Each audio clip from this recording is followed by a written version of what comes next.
অনেক সুন্দর গান করেন তো আপনি। তারপর আমার না আপনাকে ভালো লাগছে। কি করতে হবে এখন? আপনি আমার রূপকথার রাজপুত্র হবেন। না, কেন? আপাতত ফ্রেন্ডশিপ করতে পারেন। ফ্রেন্ডশিপ করে কি হবে? আপনি আমার রাজপুত্র হবেন আর আমি আপনার রাজকন্যা। ভাইয়া আপনারা কিছু মনে করেন না তো, আমার বান্ধবীর স্কুল একটু ঢিলা আছে। এই চল তো তুই। হায় রাজপুত্র, আপনার নামটা যেন কি? আমি মেবি আপনাকে আমার নাম কখনো বলি নাই। কোথাও যাচ্ছেন নাকি? ওই গিটারের স্ট্রিং কিনতে। আরেকদিন কিনেন। চলেন না একটা লং ওয়াকে যাই। কেন? চলেন না। আচ্ছা আরেকদিন যাবো না। ভয় পাচ্ছেন? ভয় পাবো? আর আপনাকে মানে যা তা না। তাইলে চলেন। কি এমন হবে? কে ফেলবো নাকি আপনাকে? আপনার ভয়েসটা কিন্তু মাশাআল্লাহ, কিন্তু আপনি কি সারাক্ষণ এই গিটারটা নিয়ে ঘুরঘুর করেন? আমার জন্মদিনে আমার মা গিফট করছিল এটা। সাপোজ যদি কখনো মিউজিক ছেড়ে দিতে হয় তখন কি করবেন? মিউজিক ছেড়ে দিতে হবে মানে? মানে বুঝলাম না তো আমি। সমস্যা কি আপনার? ফাইজলামি করতেছেন আমার সাথে? আরে সরি, আমি তো মজা করছিলাম। মিউজিক এটা কোনো জোক না যে মজা করবেন। আচ্ছা সরি তো। আচ্ছা কান ধরছি, সরি। It's okay. আচ্ছা আমার না যেতে হবে, লেট হয়ে যাচ্ছে। ইস, লেট হয়ে যাচ্ছে। কি এমন কাজ তোমার? মানে আপনি থেকে ডিরেক্ট তুমি তো চলে আসছো না? হ্যাঁ, কেন, কোনো সমস্যা? কেন যেন মনে হচ্ছে তুমি খুব নাচরবান্ধা টাইপের মানুষ না? তুমি বুঝলা কি করে? এমনি গেস করলাম। তখনও বুঝে উঠতে পারিনি মিউজিকের পর দ্বিতীয় ভালোবাসাটা তুমি হয়ে উঠবে। খুব অদ্ভুত একটা মেয়ে তুমি। মনে হচ্ছিল আমার সেই রূপকথার গল্পটার রাজকন্যা যেন হুবহু তোমার মতোই দেখতে। এক পা দুপা হাঁটতে হাঁটতে প্রথমে ভালো লাগা, এরপর ভালোবাসা, আর তারপরে অভ্যাস। আর সেই অভ্যাসের পরেই হয়তো সবকিছু চেঞ্জ হয়ে যায়। সবকিছু। তোরা কথা বল, আমি ওই দিকটাতে আসি। 2 দিন পর পর এই ঝামেলাগুলা কি না করলে হয় না?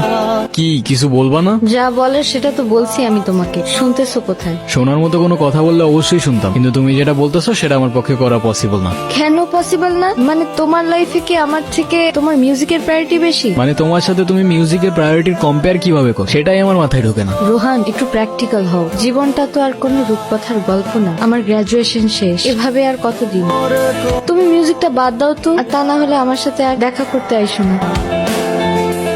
যে নম্বরে কল করেছেন সব ভাই লোক। কি রে, তোর তো কোনো খোঁজ খবরই নেই। আচ্ছা গিটারটা রাখতো, বাবা টাকা পাঠিয়েছে, আমি টাকাটা উঠে আসি। সাবধানে রাখিস। আসসালামু আলাইকুম ভাই, দেখি গিটারটা। ভাই এটা রোহানের গিটার। তো কি হয়েছে? না ভাই কিছু না। ভাই এটা কি করলেন?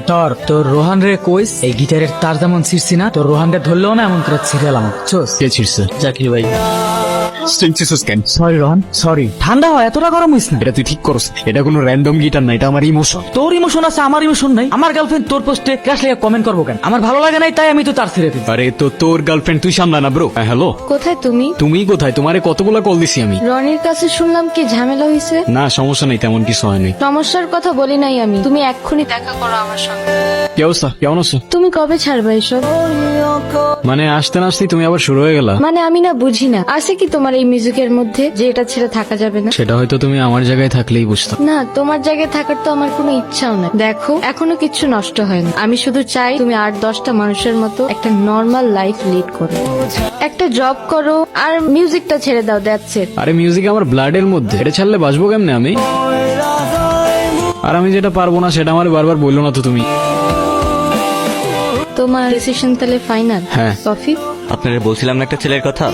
এই রোহা, কি অবস্থা? আসসালামু আলাইকুম ভাইজান। আমি তো তোমার মিউজিক শুনছি, তোমার ভোকাল জাস্ট মারাত্মক। আপনি তো ইয়াং জেনারেশনের ইন্সপিরেশন, আর আপনার মিউজিক দেখে আমরা কত কিছু শিখছি। দেখো আমার হাতে সময় তেমন একটা নাই, তুমি একটা কাজ করো, তুমি আমাকে কিছু একটা শোনো। অন্য সমস্যা? সরি ভাই, আমি আরেকবার শুরু করি প্লিজ। রোহান, রোহান কি হয়েছে তোমার? এই কেউ অ্যাম্বুলেন্স ডাকো। রোহান,